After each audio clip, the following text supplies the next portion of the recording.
Good evening, Broncos country, and welcome to the Orange and Blue View, which unfortunately I have my Legends of Mile High background up, so I need to change that. But welcome anyway, because we are going to get into this pregame show that we are bringing to you every Saturday night with Ron White and myself, my co-host Ron White. How's it going, Ron? It's going well, Thomas. Good Deal. week so far. Good weekend. I can't say the same about last weekend when I was in Miami, but but so far Well, so good this weekend.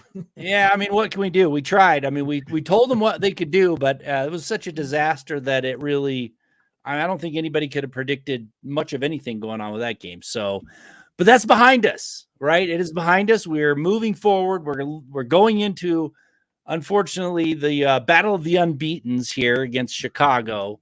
But the Broncos still have to win the game, right? We've still got matchups. We've still got players to watch. We still got keys to the game, stat predictions. We're going to do it all, even though this isn't the game of the year, so to speak. But we're definitely going to jump into that today, as always. So your definitive Broncos pregame show is here Saturday night. So thanks for being here with us.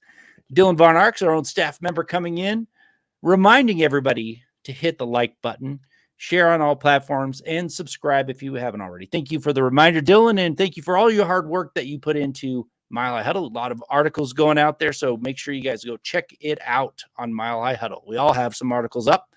I've got one about the 3 stats that you need to be aware of if the Broncos want to have a victory on this Sunday. Ron, you've got an article up too, I believe.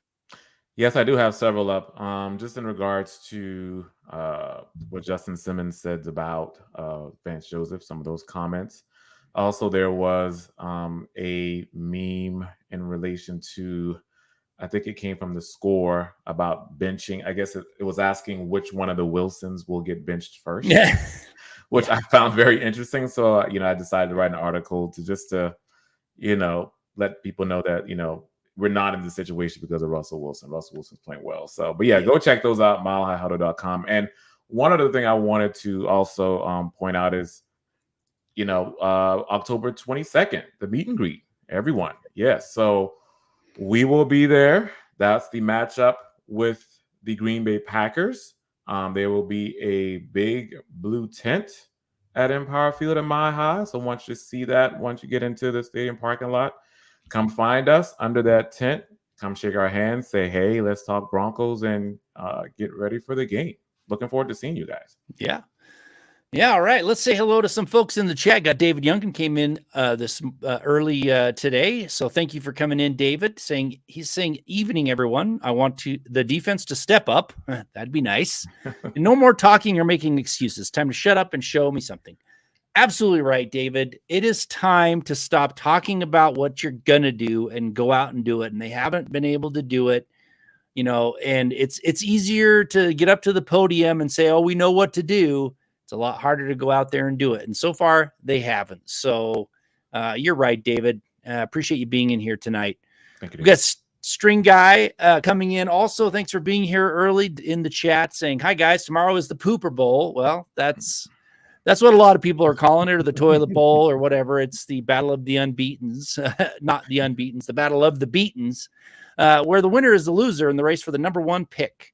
Even the Bears fans want us to win the game. Yeah, and, everybody that was watching the Colorado USC game was probably watching the number 1 pick out there playing, Caleb Williams. So, it is a race to the bottom, so to speak. But, as a Broncos fan, as a lifelong Broncos fan, even though I would like them to get the number 1 pick so they can turn this around, I just cannot watch them lose. I hate watching them lose. I want to see them win. So, and I know that there's a lot of folks in Broncos country that won't agree with me at this point, but it's still, that's where I'm at. So I don't like seeing anybody, the Broncos lose ever. I don't know about you. Where do you stand on the tanking for Caleb, or capitulating for Caleb, or whatever we want to call it?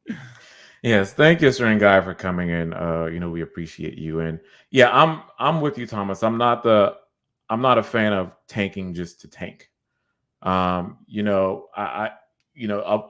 we started off 0-3, and the schedule gets harder. So, it may be cruising for, a top 5, top 10 draft pick per se, possibly. But, I don't want to just tank intentionally to grab Caleb Williams. Now, Caleb Williams is a great prospect. I mean, I've watched just about all the USC games, and the guy can play football. But I want the Broncos to do well, right? This was a year for optimism to turn that corner, to get back to relevancy, to get back into the playoffs. And although the start has not been great, I still see this team kind of turning around and somewhat being competitive. But yeah, just the tank to do it for Caleb Williams, no.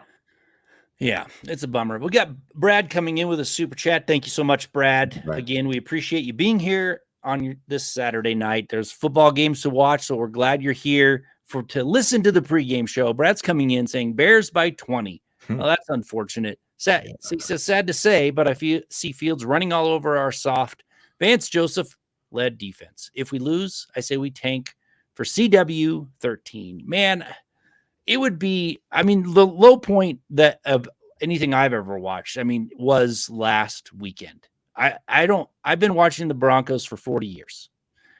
And that was the lowest point. That was the most embarrassed I've ever been to be a Broncos fan. It was pathetic. But if we lose to the Bears by 20, that might be even lower. I don't know. That's pretty awful. The Bears are not very good. And it would be a very sad state of affairs if that's what were to happen.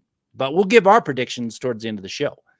Yes. Thank you, Brad, for coming in. And, as if we wouldn't already be or near to rock bottom from last week, Thomas, we'll even be below rock bottom if we lose to the Bears. Like we Brad, we just can't do it. Now, I hope, the Bears don't win by 20 at all, but you bring up a good point. And, I also brought that up in our prediction and picks. So read that on the Mile High Roundtable on milehighhuddle.com as well, where the Broncos definitely have to account for Fields' legs. And we don't want Fields running all over Soldier Field. But with this defense, what we've seen, that could definitely happen. So I think that has to be the focus. Obviously, getting other missed assignments, coverages and other blitz packages Vance Joseph needs to bring in there as well. But there needs to be a game plan to contain and limit Fields for sure.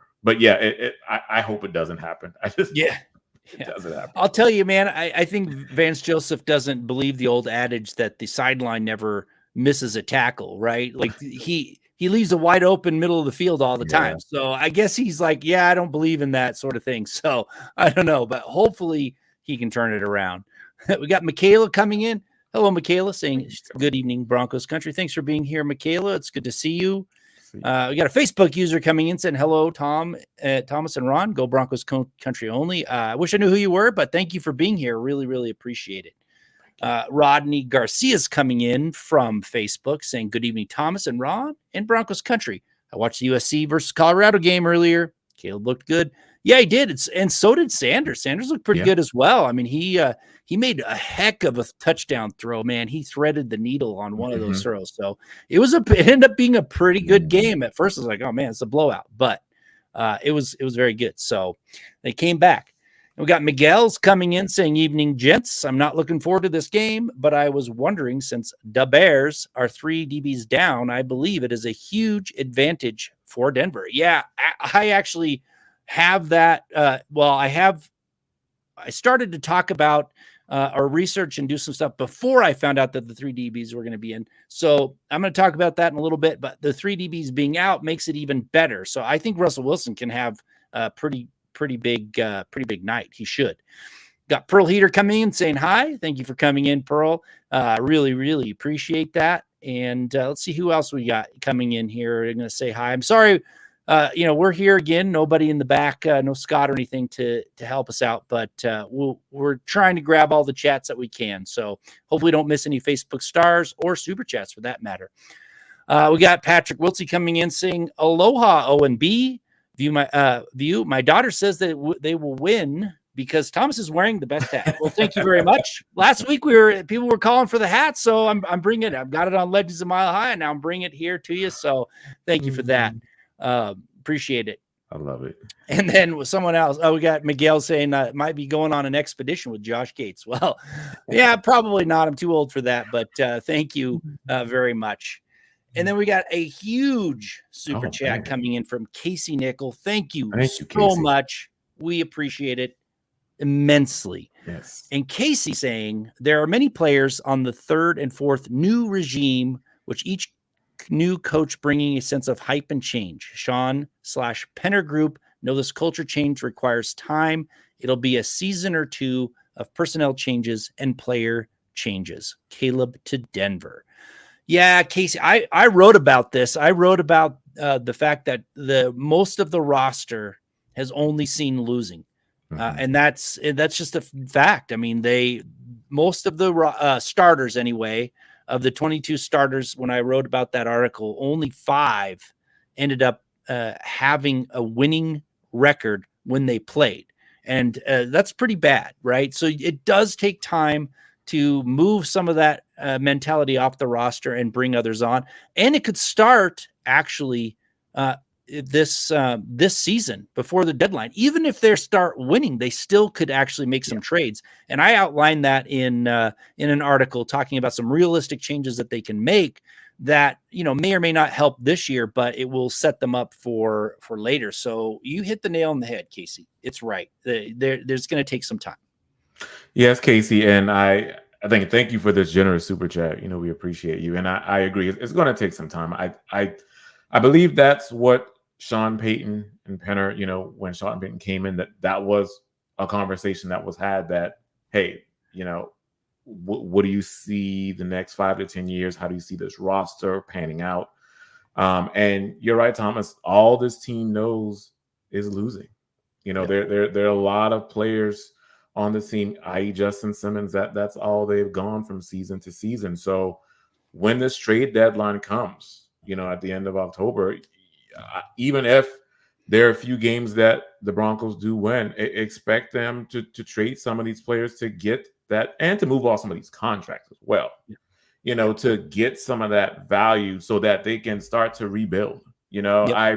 I've had many conversations, with just sports fans and whatnot. And, I think, Thomas, we're at a time where we need to start thinking about rebuilding this roster. And I'm not talking about reboot or a retool. It needs to be rebuilt.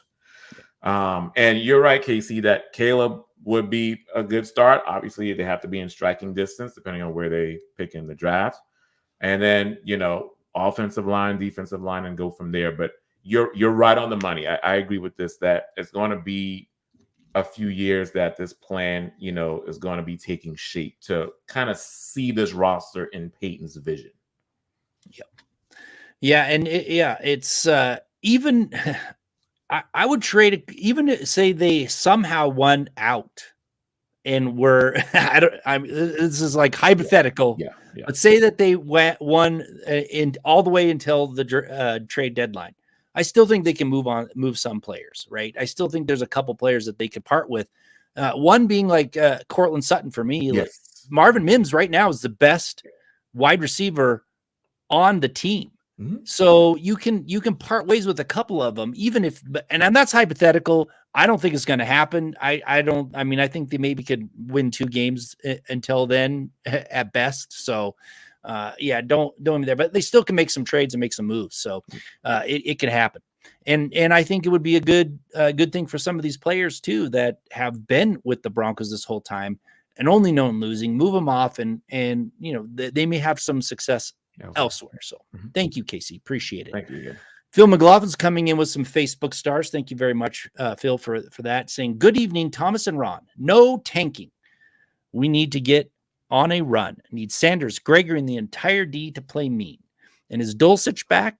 Buck him, go Broncos. Dulcich is not back. He's on IR, so he's gonna miss a total of 4 games. I can't remember exactly when he can come back if he's ready after that 4th game. I think he's got 3 more to sit out, maybe 2. So he's going to be back. And it's going to take a while. But I am going to talk about the tight ends today because that's one of my keys. And also about Gregory. The thing that I feel about Randy Gregory is if he was on a team that was a contender, he could make an impact. But right now, he doesn't care. I don't feel like he cares enough to go out and make an impact. He's not making anybody around him better. He doesn't have, that kind of leadership from my mind that he's going to be the one that steps up and has other people follow. He'd be fine on a contender. He'd probably have quite an impact. But right now, he just has none. So it's unfortunate. Yeah, it is. And thank you, Phil, for coming in. We appreciate you. No tanking. And as far as this defense, Phil, we want them to play mean. We need them to play mean. Will they play mean? That's really the $1 million question. We haven't seen really Sanders much on the field at all. And then when Gregory's been out there, there's really no pressure at all. I think outside of those few sacks that he had and whatnot, but Gregory hasn't made an impact at all. And we say that this is a good game for the entire team to get right, but will they get right? It remains to be seen. Like this defense.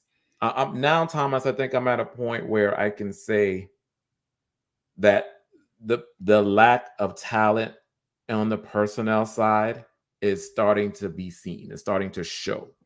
I always blame it on Vance Joseph. And don't get me wrong, we all know that Vance Joseph is to blame for a lot of this.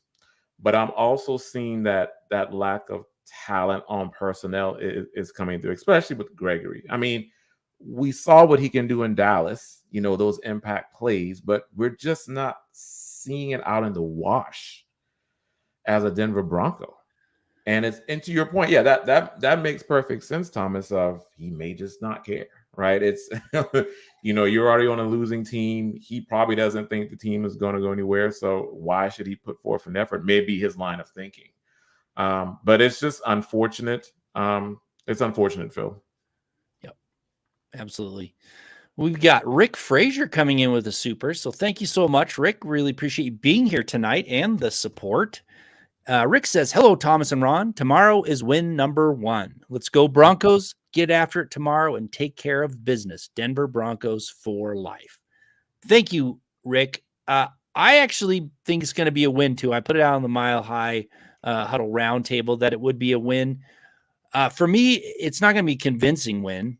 I think that it's not a get right. It wouldn't be a get right game for me unless this team just completely dominates the Bears. Like it just completely dominates them on defense and offense. Then I could kind of jump on. But if they, squeak out a win of a touchdown or even 10 points, I don't know if it's a get right game for them. So I do hope that they win.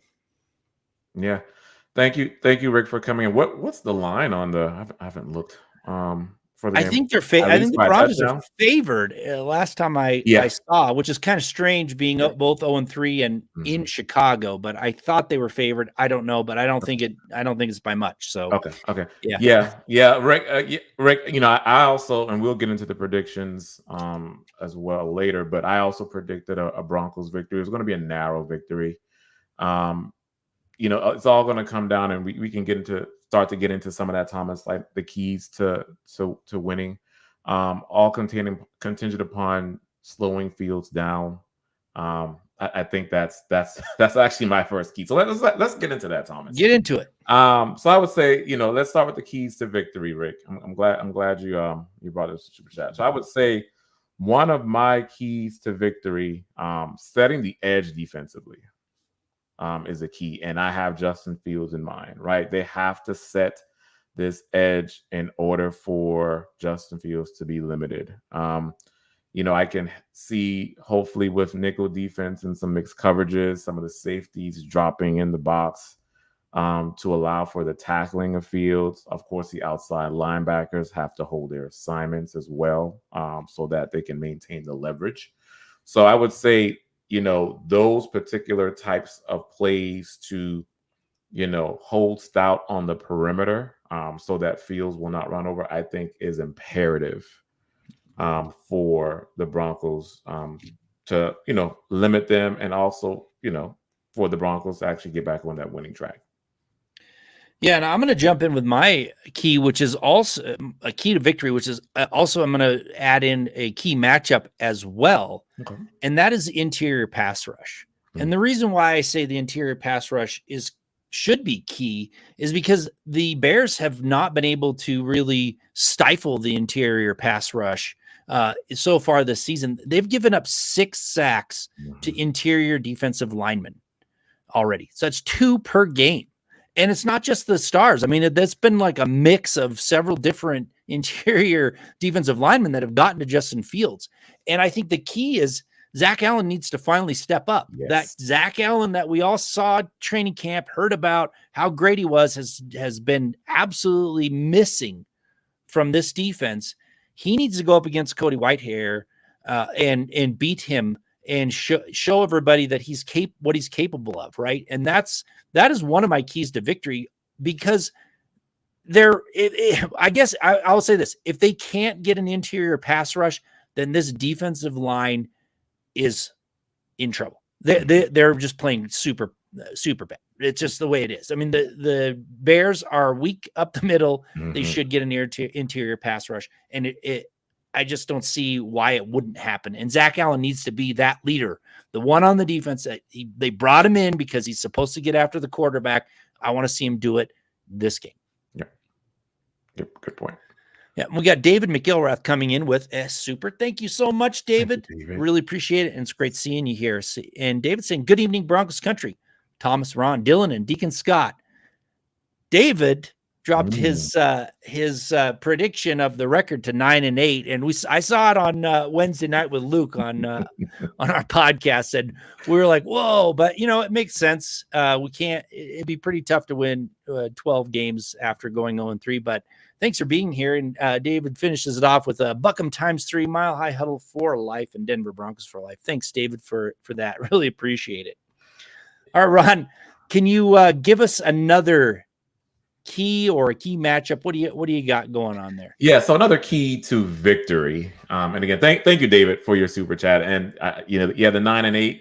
I'm curious to know if you think that 9-8 may be good enough to have us squeak into that 7th seed. I'm curious. Maybe. Yeah, possibly. I'm just curious on your thoughts there. But so the other key victory is running straight up the gut. Running upfield straight up the gut. As you just alluded to, the trenches for the Chicago Bears, the defensive line. I'm not scared. I don't think anyone's really scared of that defensive front. I guess maybe Yannick Ngakoue might be someone you kind of have to look out for, but I think the Broncos should be in a pretty good position to the offensive line, right, to sustain the blocks, create the running lanes for Pookie, Samaje Perine, Jaleel McLaughlin.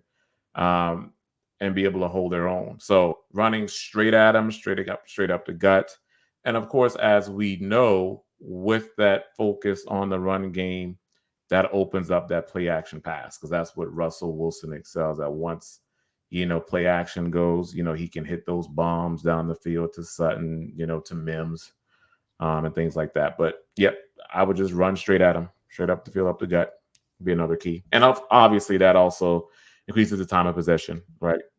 Keeping the ball away from the Chicago Bears. So, sure. Well, I'll tell you, I would love to see a great running performance. I love, even though running backs are not as important as they once were. I love the old school, hammering it down their throat and just grinding it out. However, I think this game can come down to Russell Wilson.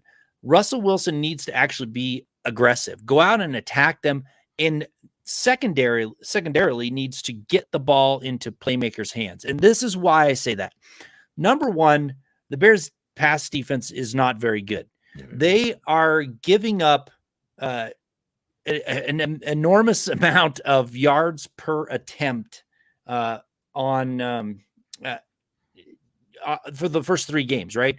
They've given up, I think it was, I'm trying to remember exactly what it was, but it's like almost 8 yards per attempt, something like that. I can't remember it, and I apologize. I'll look it up, but that is like averaging a +3 yards per attempt for the quarterbacks that they've faced, the starting quarterbacks that they've faced.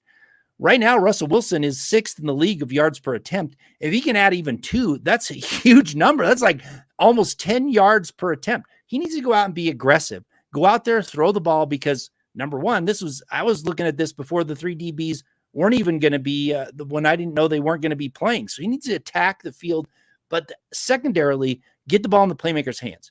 Mims, McLaughlin, Williams out of the backfield as well, Judy, because they also struggle with the yards after the catch. So the Bears have given up to one of the quarterbacks was a full yard and a half better than what he did against other team, and another quarterback was almost 5 yards over. So they're actually allowing almost 7 yards after the catch. Now that's huge. I mean, you get the ball in the playmaker's hands with a 3-yard, short pass, and he gets 7 yards after the catch. That's a first down. So they need to be aggressive, and they need to let the playmakers really go out there and do their thing. Get it in their hands. Let them make some noise. And I still think they can do it. I mean, the Bears secondary is depleted. So go out there and be aggressive and really attack. And I think Russell Wilson can have a huge game on this Sunday. I think he can have a huge game, probably his best game of the year if they play it right. Yeah, that's a good point. And I do have Russell Wilson as one of my stat projections, but I'll get into that later. But you're right as well. And I think this is kind of where again, I don't fully disagree with you, but I think we kind of need to keep this game balanced where, focus on running as well. But there are definitely going to be opportunities where Russell Wilson can hit these bombs downfield. And get Mims. I want to even see more from Mims. Yeah. Mims is such an exciting talent. I mean, what I've seen through the past couple of weeks has just been amazing. So getting the ball to him, I want to see more McLaughlin, as well, out of the backfield. So that's a good point, Thomas. Just kind of mixing it up with the run and the pass. I'm not sure the percentage wise, but that's a good point. It's a good point. Yeah, it's 8.9 yards per attempt is what it was for the 3 starting quarterbacks that they've faced so far. 8.9 yards per attempt, and Mahomes wasn't even the number one, right? So it's not like it's these great quarterbacks that are doing it against the Bears. It's Jordan Love and Baker Mayfield were out there. That's 9 yards per attempt. That's not even per completion. That's a big chunk of yards. So I looked it up, but thanks for bearing with me on that. What do you got? What's another matchup or key you got, Ron? Matchup. One of the matchups I want to see is Damari Mathis. I think he might be, a mainstay on this podcast until he starts to perform a little better. So Damari Mathis against Mooney or Chase Claypool. Again, just want to see how he performs. And if that coaching staff for the Bears is going to try to pick on him, how he plays within that certain coverage. I wrote an article, it was about a week or two ago, and kind of ways Mathis can improve. So go check that out on milehighhuddle.com. But just how Mathis has struggled in man coverage. He plays a lot off, and they just pick on him. So I just kind of want to see if he's able to, improve. We're not seeing what we saw last year, Thomas, where he had like the first quarter of the season, it was rough, but then he kind of took off. And I just want to see him, improve, kind of have that trajectory like he did last year. Now, Mooney and Claypool, they're decent receivers, but there shouldn't be any reason why, he should be able to kind of win those matchups and have a good performance. I'm hoping for that. So I'm just wanting to see that dynamic. Yeah. And Mathis is one of my key players to watch. So we're kind of doubling up because he needs, like you said, he needs to hold that coverage just a tick longer than he has been, so that the interior pass rush can get to home, right? Get home, because if he's just letting them run wild, anybody can just, throw it to a wide open receiver. He needs to get Fields to hold that ball just a little bit longer so that interior pass rush can get home. Yep. And String Guys, he's watching because of the Russ to Mims connection. I hope it's big. I don't think they're going to give him a bunch of passes, but he's a stat prediction that I have, so I'll give that in a little bit. Yeah, String Guy, I want to see at least 2 deep bombs to Mims. That I wouldn't say that's the reason I'm watching tomorrow, but that's kind of what I think that's kind of high on my list. I'm looking for that kind of in the first quarter. I'm really looking forward to Russ kind of doing off that play action, just finding Mims wide open downfield. Again, it'll be exciting. One of my matchups, and I think I'm going to get some heat for this, but it's actually Adam Troutman versus the linebackers. Now, the reason why I say this, I know Adam Troutman is not a extraordinary tight end by any means, and he's kind of an average tight end. The Bears have struggled with tight ends so far. They've given up an average of 10 yards per reception to tight ends, and it's not Kelsey that's driving that. Yeah, Kelsey had a pretty good day, but rookie Luke Musgrave was out there, tearing it up against them as well. They're not having a huge catch day, for a lot of receptions and a lot of yards, but Adam Troutman can be valuable if he can, move the chains a couple times, get a few nice catches, a little bit of yards. I think, as an outlet or as a, somebody that they're not really considering, can really kind of surprise some people. So I know that that's not like something exciting or people want to hear, but he can be an efficient player on Sunday and move the chains and be a safety blanket kind of reliable pass catcher for Russell Wilson when he doesn't have that other receiver that he is available and things like that. So I want to watch for Adam Troutman. I think he can have a pretty decent day, and I'm going to predict his stats for tomorrow a little bit later. But that's one of my keys. They're weak. They're weak against the tight ends. Nice. All right, and then as far we'll grab Dominique here before I go ahead. Thank you, Dominique, for coming in. Dominique Martin says, "Hey, Tom and Ron. Well, hello to you as well. Mile high salute to my Broncos family. Game tomorrow. I'm still a fan. We win tomorrow. Ask me after the game, though." Thank you, Dominic. Yep, that's kind of where we all are. We think we're going to win, but it might be a different story. But That's right. It's a bummer. We're optimistic. We got Gina Cooper coming in with a super chat. Thank you, Gina, for being here. I know there's football going on, and like I said, your time is so valuable. We appreciate you just being here, but the support is also very nice. So thank you so much. Gina says, I'm going to be all eyes on Sutton, who needs to get a fire lit under him, and Mims as well. We got the talent on offense, but Russ has got to get his guys fired up too. Yeah, I mean, Sutton had a good day other than the fumbles. He was out there working hard. He just fumbled but also missed a touchdown pass, dropped a touchdown pass.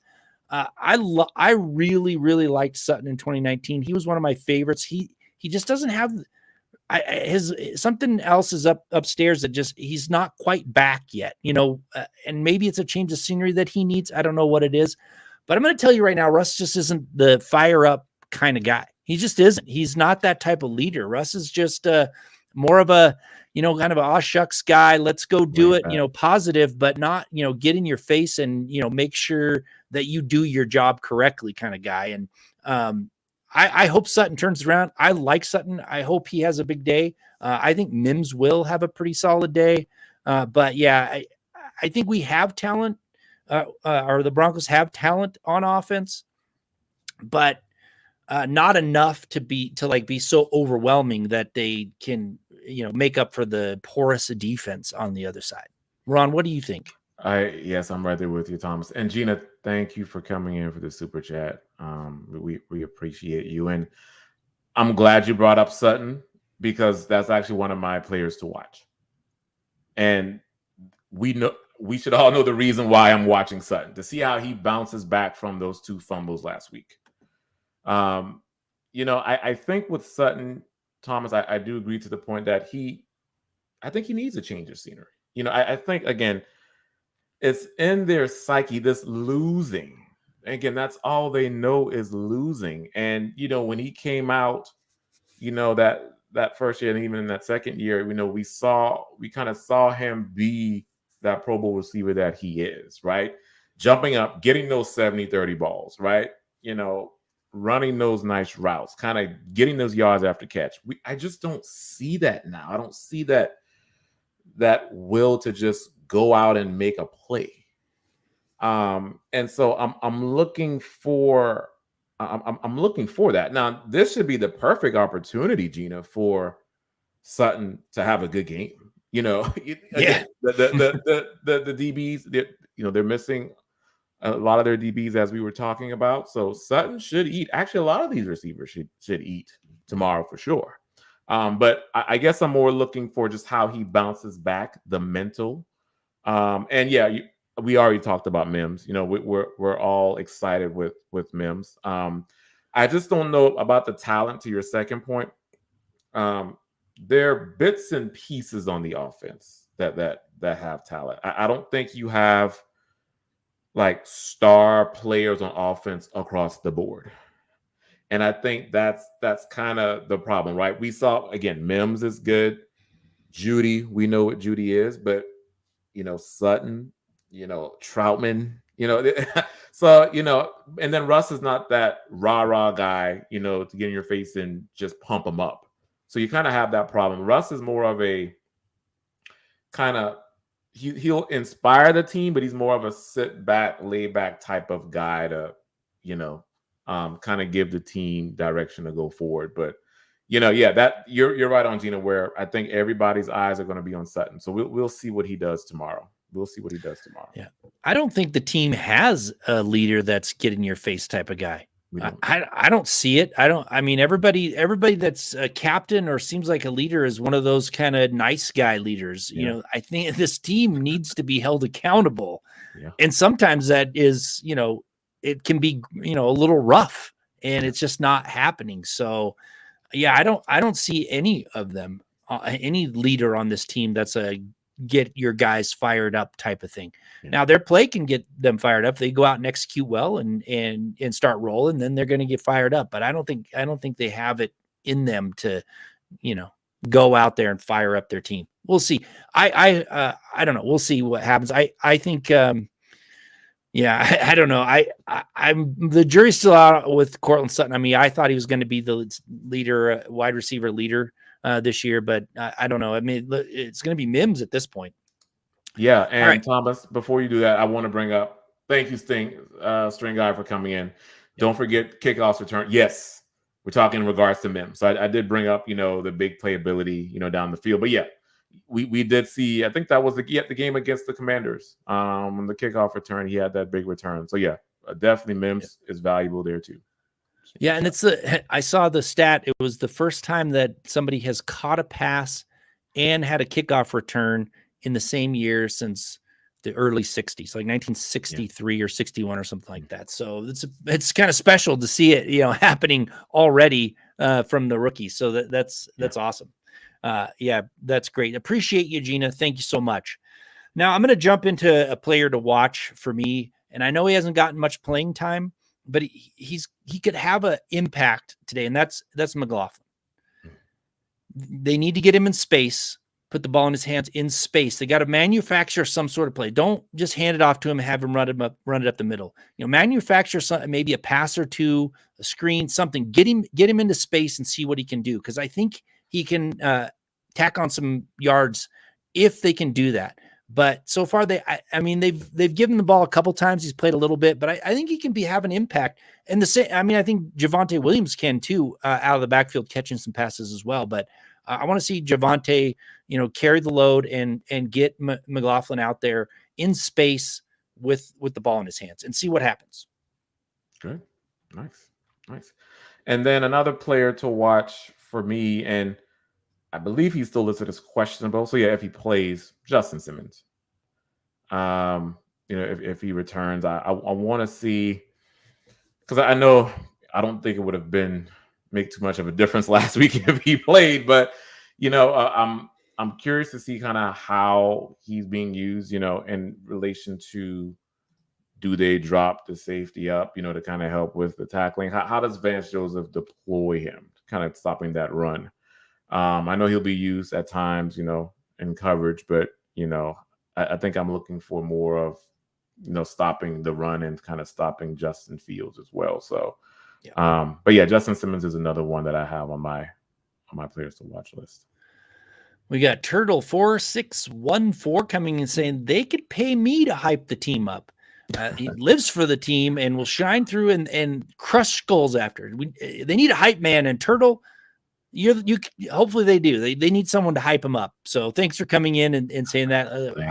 I hope they're hyped up for tomorrow, but if not, maybe send them an email, you get them whatever, and tell them that you can hype them up. I'm not sure how to get a hold of them, but yeah, thanks for stopping by. Appreciate it. All right, let's jump into some of our predictions for stats. I think we've gone through all our key matchups and keys to victory and players and such like that. So I'm going to start off with Mims. I think Mims is going to have another day where he doesn't catch many balls, but it's going to have an impact. He's going to have 4 catches, 85 yards, and a TD. Because, like I said, the Bears love to give up yards after catch, and I think he'll take one. I think he'll take one to the house, have a nice long one, get a few catches, and then, of course, they'll forget about him like they typically do. So he's not going to have a 10-catch day or anything, but that's what I predict for Mims. Nice. One of my stat projections is Javonte Williams. So I predict that Williams will have about 12 carries for about a little over 80 yards, about between 80, 85 yards, and he will also have a touchdown.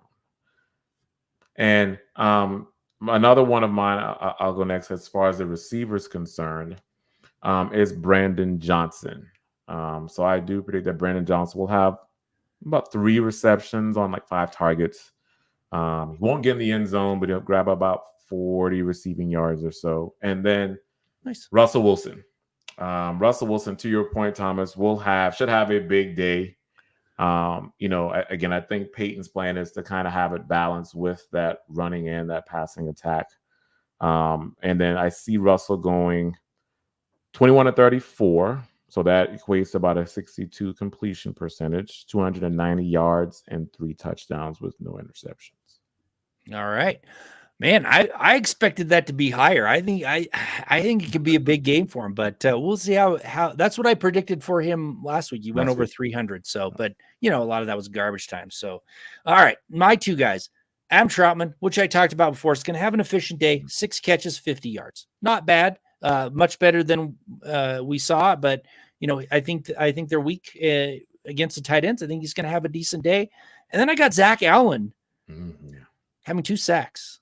He's going to come up finally. He's going to earn his paycheck. He's going to come up big. 2 sacks on Justin Fields from the interior. So I hope, because if he can't, I said this earlier on Twitter, if he can't have a good day against the Chicago Bears, then it's likely that the Broncos overpaid. Because, if you can't have a big day now, what team are you going to have a big day against? Yeah. So that's where I'm at. I'm going to hit injuries real quick, and then we'll do our predictions, and then we'll end the show. How's that sound? Sounds good. Yep. We've got Frank Clark is out, as we know. Purcell is out. Josie Jewell out. The only other person that's really not listed as full participant on the injury report is Justin Simmons, who's questionable. He missed practice on Friday, which typically spells kind of doom for a Sunday playing, but he came out and said that it was precautionary. They planned it. He was getting some rest. So we'll see. It's probably a game time decision.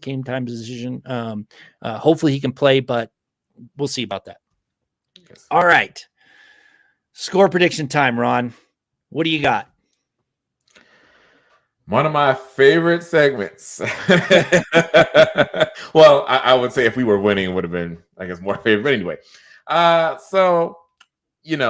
this game should come down to Russell Wilson having a big day. This poor defense from the Chicago Bears will allow just about everyone to eat. So the running back should have a big day on the ground. Rush should have a big day. These receivers should have a big day. And again, I'm going to go back to my key to victory of if they limit Justin Fields, if they contain Justin Fields, the Broncos should have no issue coming out with a victory. So having said that, guys, I do have a narrow victory for your Denver Broncos with a score of 28 Broncos, 24 Bears. All right. Phil's coming in with a 24-10 Broncos. All right. Nice, Phil. Thank you for jumping in there and having that. And Ryan Slavik saying Russell Wilson is going to have 350 passing yards and 3 TDs. That's his prediction. That's awesome. Yeah, I think he can have a big day. So thanks, Ryan. All right. So here's my thing. I actually have a hard time picking the Broncos to win any game the rest of the season.